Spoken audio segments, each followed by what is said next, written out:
She used divorce like a weapon in every fight, so I finally accepted it and walked away. Now she wants me to reconsider. But I'm done. Hello Reddit I plus here. I'm 32. I've been married to Cassie for 6 years. We met in our early 20s, college sweethearts. She was smart, funny, and beautiful, in a way that made people turn their heads. I was a regular guy. I think a part of me always knew she was a bit out of my league, but we clicked. In the beginning, everything felt right. We traveled, laughed, made plans for the future. We bought a little house just outside Denver, got a dog, and talked about kids someday. But over the years, things shifted. The laughter became less frequent. The silences heavier. Fights started small. Dishes. Money. My long hours at work. I'm a civil engineer. Nothing explosive at first. But then she started using a word like it was punctuation. Maybe we should just get divorced. Maybe I married the wrong person. If this is how it's gonna be, what's the point of staying married? Every single argument ended with her dropping the D word like a grenade. At first, I panicked. I'd beg. I'd apologize. I'd try to fix it. I even started therapy, alone, hoping if I could be better, she'd stop pushing me away.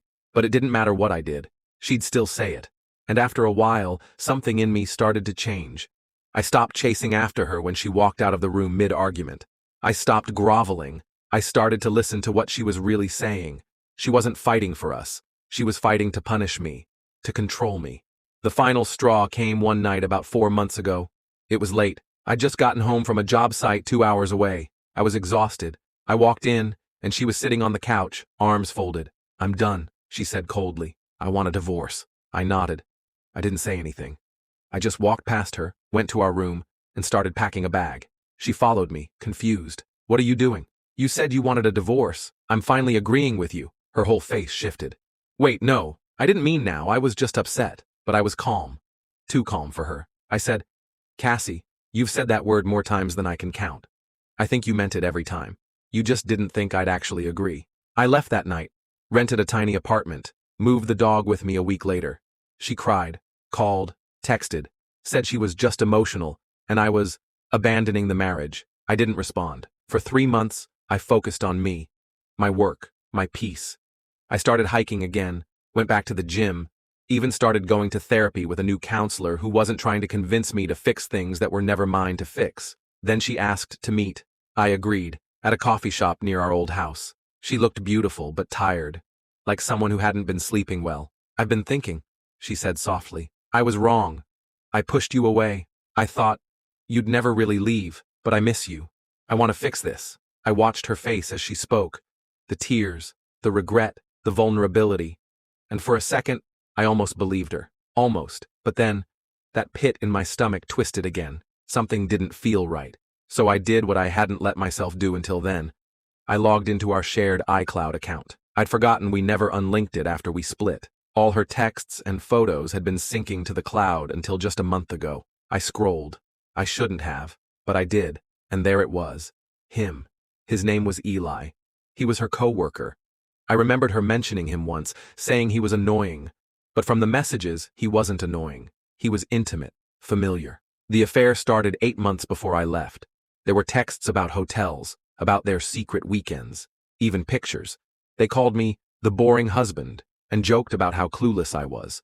He even texted her the night I left. "Told you he wouldn't stay gone long, let him pout. He'll crawl back." And her reply? "He always does. He's too scared to be alone." But I hadn't crawled back. That's when it hit me. Every divorce threat, every cold shoulder, it wasn't just manipulation. It was guilt, projection. She was testing me to see how much she could get away with. When I met her at that coffee shop, she didn't know I knew. I let her cry. I let her spill her heart out. I let her apologize. And when she finally asked, "Do you think we can try again?" I smiled. "I already did try," I said. "While you were with Eli?" Her face dropped. Panic set in. I showed her the messages, the photos. Her entire face crumbled. I didn't mean for it to go that far," she started. "But it did. I cut him off months ago." "You only cut him off after I left," I said flatly. "You didn't expect me to stay gone, but I did.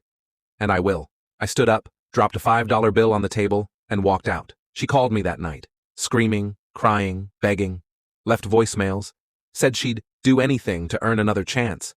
But I was done. Not because of the affair, but because I begged for us to work for years, and she used my love like leverage. She weaponized the idea of divorce until it was all I could see when I looked at her. So now, she gets what she always threatened, and I finally feel free. After I walked out of that coffee shop, I didn't cry. I didn't scream. I didn't even feel anger, just emptiness, and then relief. It's like my soul had been clenching its fists for years, and suddenly, open palms. I went home, sat on the floor with my dog, a shepherd mix named Milo, who's seen me through every silent night, every fight that ended with me sleeping on the couch. He just laid his head in my lap like he knew. Maybe he did. Over the next few weeks, I blocked her on everything, changed my number, set up mail forwarding, filed the divorce paperwork myself. No lawyers, just straight, clean lines. I didn't want a dime from her. Didn't want the house. I just wanted out. I guess that's what really broke her. She kept trying. Through friends, through email, even tried showing up at my job once. Crying in the parking lot until security made her leave. My boss pulled me aside after and said, "You sure she's not dangerous?" And for a second, I didn't know how to answer. She wasn't. But the thing about emotional manipulation, it wears down who you are. It makes you smaller, bit by bit. And when the person doing it suddenly sees they can't control you anymore, they unravel. I found out later through a mutual friend that Eli had dumped her shortly after I left. Apparently, she told him I was emotionally abusive and cold and controlling. I laughed when I heard that. Not because it was funny, because it was ironic. All those things she accused me of were just mirrors. Everything she said about me was what she had been doing to me. The same friend also told me Cassie had been going to therapy. Real therapy this time. Not just the check a box and blame the husband kind. I don't wish her harm. I don't want her to be miserable. I just want her to get better, but without me. A few nights ago, I went on my first real date since everything. Her name was Natalie. She's a nurse, funny, warm, and real. We sat at this tiny Thai place downtown, and I told her, full disclosure, I'm divorced. Not recent, but still healing. She smiled and said, I'm divorced too. Sounds like we've both got a past. And for the first time in years, I felt seen, not judged, not measured. Seen. I still catch myself sometimes.